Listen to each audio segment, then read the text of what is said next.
This is the PreLab for the Structure and Properties experiment. Take time to review some organic functional groups.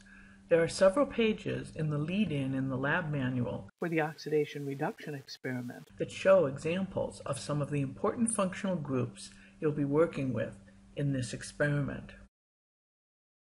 You'll explore solubility. You'll also compare a pair of isomers to note that their structural difference leads to property differences, even though they have identical composition. Earlier, you looked at formation of 2,4-DNP derivatives from specific functional groups. You've made esters and amides from carboxylic acids reacting with alcohols or amines. You've carried out organic oxidation reactions, converting alcohols to aldehydes, ketones, or even carboxylic acid. And you've made organic compounds undergo maximum oxidation through combustion. All reactions of specific organic functional groups, all in an effort to begin to understand even further how structure influences properties.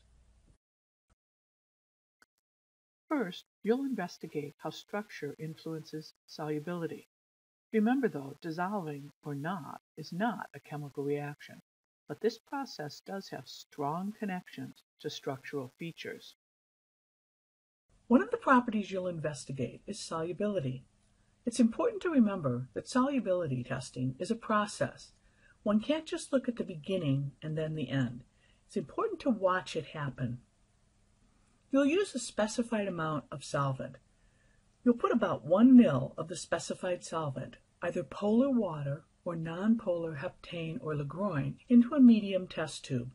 You can actually use counted drops rather than a graduated cylinder. Both solvents will be tinted so that it will be easier to notice layer formation. Before you put any solute or potential solute in, be sure to observe how the solvent itself appears at its meniscus. Because you'll be trying to notice layer formation, it's important that you know what the solvent alone looks like in the test tube. Then watch the process. Add the test compound, the potential solute, 1 drop at a time. Shake and observe. Try to see if insoluble droplets are present. See if the drop disappears. Look for mixing lines, which actually indicate dissolving. Look for formation of a layer. Repeat the process with another drop. If a solution is forming as drops are added, continue until you've added 5 to 10 drops. Usually 10 drops is the cutoff for using 1 ml of solvent. It's insoluble if essentially none dissolves. It's slightly soluble if some dissolves. And it's soluble if all of the solute up to the testing limit dissolves. Insoluble materials will form a layer, usually even with only 1 drop of potential solute present. The layer will increase in size as you add the remaining drops. The layer may be on top of the solvent or beneath the solvent, depending on the density. Insoluble materials will show droplets suspended momentarily within the solvent, looking a little murky when shaken. Then the mixture will separate or pop apart into layers again. This is insoluble.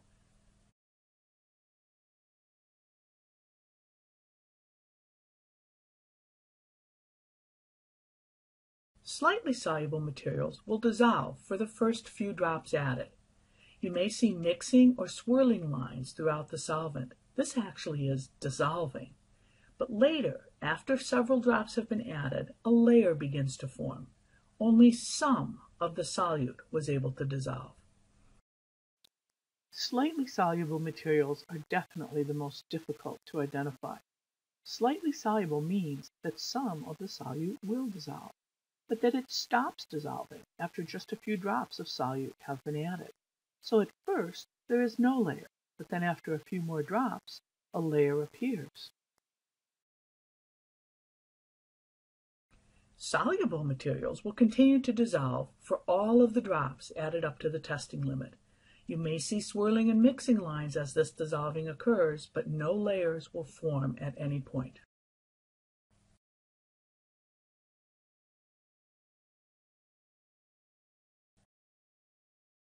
This was soluble. This is insoluble. Notice that the right-hand one forms immediate and complete layers. The left-hand one never has a layer. Next, you'll do a quick look at comparing some properties of a pair of cis-trans isomers. Geometric isomers, while closely related, are distinct compounds with unique characteristics. Maleic and fumaric acids are a cis-trans isomer pair. They have identical composition, identical carbon skeletons, but their difference is in the cis and trans geometry about the non-rotating double bond. This geometry difference causes differences in properties. Compare their properties side by side, just a physical description, and then test their water solubility. Simply use words like more, less, or the same to describe their comparative water solubility. Also, compare their reactions with magnesium. You want to be sure to add a similar sized piece of magnesium to each, and then just compare the rate and vigor, again using comparative terms, faster, slower, or the same. Also, compare the pH of equimolar solutions of the two acids. Use hydrogen on paper to get a rough estimate of pH, and also use the indicator thymol blue. Thymol blue has two colors that are pertinent to this experiment. It's pink-red at pHs less than 1.3, and it's yellow-orange at pHs greater than 2.8. Carboxylic acids are acids. These organic acids react with bases through neutralization to produce organic acid salts. These salts are more water-soluble than the parent organic acid. Show yourself this. So remember, neutralization reactions produce water and an ionic compound, commonly called a salt. All neutralization reactions produce water and a salt. This specific neutralization is between HCl and NaOH. This produces water and a salt. When the salt is formed like this one, from a strong acid and a strong base, the reaction cannot be reversed. The salt cannot be turned back into either an acid or a base. But what if the acid or the base is weak? The salt formation from the neutralization reaction of a weak acid or base can be reversed. And these reversals are an important part of the formulation of many medications. For example, a weak acid plus a base will make water and a salt, but that salt can be reconverted back to the original weak acid. Taking the salt from this reaction and adding strong acid to that will cause the salt to accept H plus again and reforms the original weak acid. And the salt formation from a weak base reacting with acid can also be reversed.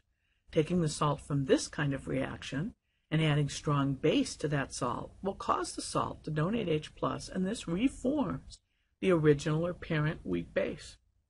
And in fact, this technique of forming a salt from a weak base and then separating it from other materials and collecting it and then converting it back into the base was and is used to separate alkaloids, basic materials, from plants. So try it. Convert a weak organic acid to water and a salt by reacting it with strong base. Then reform the original organic acid by reacting the salt with strong acid. Also notice how the form, acid or salt, impacts water solubility. Organic acids and bases tend to be weak, and thus they can easily be converted to salt form and then reconverted back to the original parent acid or base. This can make a big difference when solubility is of concern.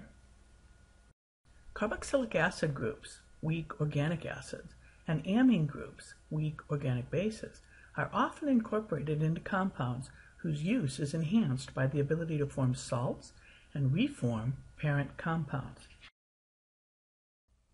After the bench chemistry, and perhaps after the lab session, analyze your observations by responding to directed questions requesting you to look at structure and predict properties. There is a PreLab quiz available for this PreLab presentation.